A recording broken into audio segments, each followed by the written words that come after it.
கும்பராஜிக்காரன் வந்து சபரிமலை ஐயப்பனை கும்பிடலாம். சபரிமலை ஐயப்பன் பெரிய கருப்பு சாமிக்கு அங்கே பவர் ஜாஸ்தி. வலிய கருத்த சாமின்னு சொல்லி உண்டு, அந்த கொஞ்சம் கருத்த சாமின்னு உண்டு. அதில் வலிய கருத்த சாமிகிட்ட விதி வாங்கிட்டு வரணும்.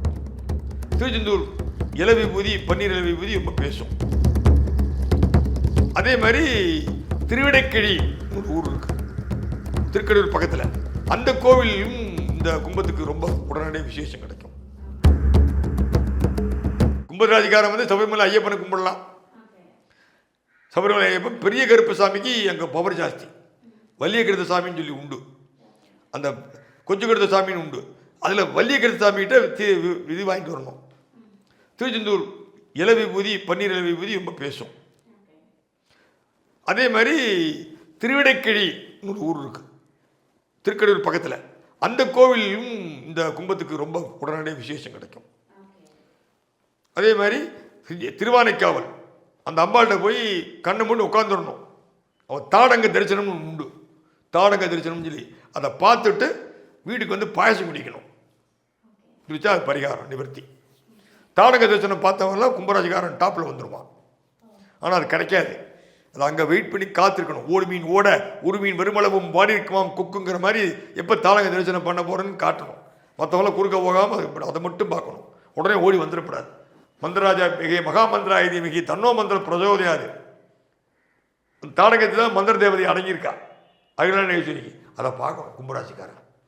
கும்பராசிக்காரன் பார்க்கணும், மீனராசிக்காரன் ரெண்டு பேருமே பார்க்கணும். விஜய் அவர்கள் முதலமைச்சராக வந்தது கரூர் இருந்து 10 கிலோமீட்டருக்கு நெரூர் சதாசிவ பிரம்மேந்திரால் தான் அவரை கொண்டு வந்திருக்கார். சதாசிவ பிரம்மேந்திராவின் அருள் பெற்ற விஜய் அவர் தான். நிறைய விளக்கங்கள் வருகிறது. அவர் கிறிஸ்துவ மதத்துக்கு இணையாக வேலை செய்கிறார், கிறிஸ்துவ மதத்தை சாபிக்க விரும்புகிறார், எல்லாம் பண்ணக்கூடிய எது பண்ணாலும் என்ன பண்ணாலும் அந்த திருச்செந்தூர் முருகன்கிட்ட போயிட்டு வந்திருக்கார். அந்த முருகன் இருக்கான் பார்த்தீங்களா, அந்த முருகன் வந்து நெரூர் சதாசிவ பிரம்மேந்திரால் அவருக்கு துணையாக இருக்கிறார். எத்தனை பெரிய கெட்ட சக்தி வந்தாலும் அந்த சக்தி ஒரு தூள் ஆயிடும். ஆனால் இப்போ அவர் வந்து எடுத்த முடிவெல்லாம் சற்று பிறண்ட நிலைகள் இருக்கிறவன் வந்து, அதாவது கட்டுச்சதுக்குள்ள பிரிச்சாலி போன கதையாக தான் இந்த இவன். அதனால தான் இவங்கெல்லாம் கமித்துருவேன் பண்ணிடுவேன் 4 வருஷம் பண்ணுறேன்னு பேசிட்டு இருக்காங்க. அந்த அளவுக்கு கிரகங்கள் வலுவாக இல்லை. ராகுகேதுக்களின் தாக்கம் மிக அதிகமாக இருக்கிறது. ஆகவே ஏற மாதிரி ஏறி டப்பால்னு இறக்கி விட்டுருவாங்க. நான் அதை தான் சொல்லிட்டு இருந்தேன். போன என்னோட நிகழ்ச்சிகள் எல்லாத்துலேயுமே சொல்லிட்டு இருக்கேன். எல்லா பேருக்குமே இது வரும், அடித்து சொல்ல முடியல. அதனால தான் யாராலையும் முடியும். அப்போ ஒரு நண்பர் கூட தொலைந்த யூடியூப்பில் இந்த மாதிரி பேசுகிற நண்பர் கூட இல்லை, நீங்கள் என்னங்க நீங்கள் அதுக்கு ஆசிரியராக பேசுகிறீங்க, இவங்களுக்கு ஆதரவாக பேசுகிறீங்க, டிவிக்கே தான் வரும், ஒத்துக்கிறேன், வந்தாலும் ஒத்த காலம் நிற்க வேண்டி வரும்னு சொன்னேன். அது மாதிரி தான் எனக்கு இன்றைக்கி ஒத்த காலம் நின்றுருக்காங்க.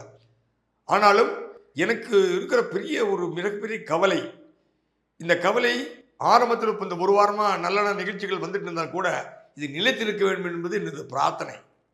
ஆனால் நிலைத்திருப்பது கேள்விக்குறி. ஏன் அப்படி சொல்றீங்க? அது வந்து அரசியலில் வந்து வாழ்க்கையில் வந்து இப்படி ஒரு தியாகம் பண்ணுறவன் வந்து இது வரைக்கும் வரல.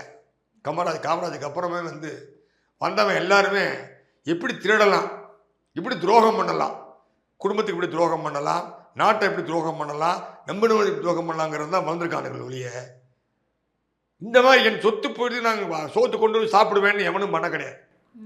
என் காரை தான் போகணும் சொல்ல கூட கிடையாது. அந்த வரும்போது இவர் அழிக்கிறதுக்கு எதுக்கிறதுக்கு பல வழியிலே சொல்லப்பட்டு இருக்கோம். சும்மாவே இருக்க மாட்டான். திமுக வந்து 100க்கு 100 500% இவர் கெடுக்கிறதுல தான் போகும். ஏன்னா அவர்கள் வந்து வாழ்க்கையை ஆரம்பித்தே திருடித்தான் ஏமாற்றி பிழைப்புதான் ஒழிய அவங்க எல்லாம் மனிதர்கள் பேசணும். எப்படியும் அவர்கள் சதியிலேருந்து இவங்க தப்புறது தெய்வம் இருக்குன்னு தான் பார்க்கணும். கண்டிப்பாக முடியாது.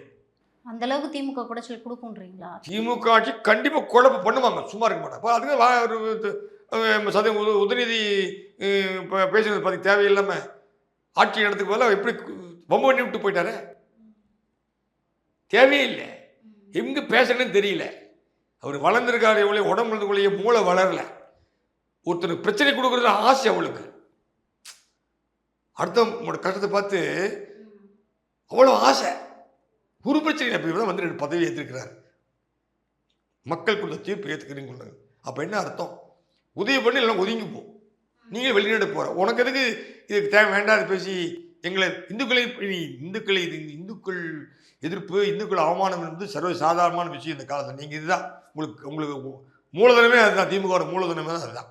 புரியுது. யார் நீ நினைச்சது ஒருத்தவனால பண்ணி ஆன்மீகத்தை நீ கடைபிடிக்காம இருக்க முடியுமா? உங்க அம்மாட்ட சொல்லி முதல்ல போய். அந்த அம்மா மந்திரவாதி, திருவெண்காடுல அந்த அம்மா வந்து பயங்கர மந்திர ஆவாகம் ஜெபம் பண்ற அந்த அம்மா துர்கா ஸ்டாலின். அந்த அம்மாவோட இதெல்லாம் சாதாரணமானது இல்லைங்க. மந்திரம் திருவெண்காடு ஈஸ்வரர் அகோர ஓமாய் புரஸ்புர கோர கோர தர தளரூவா சட சட பிரச்சட பிரச்சட கக கக வம வம பந்தே பந்தேன்னு மந்திரத்தை காலையில் சொல்றவா 3 மணிக்கு 4 மணிக்கு சொல்லக்கூடியவா.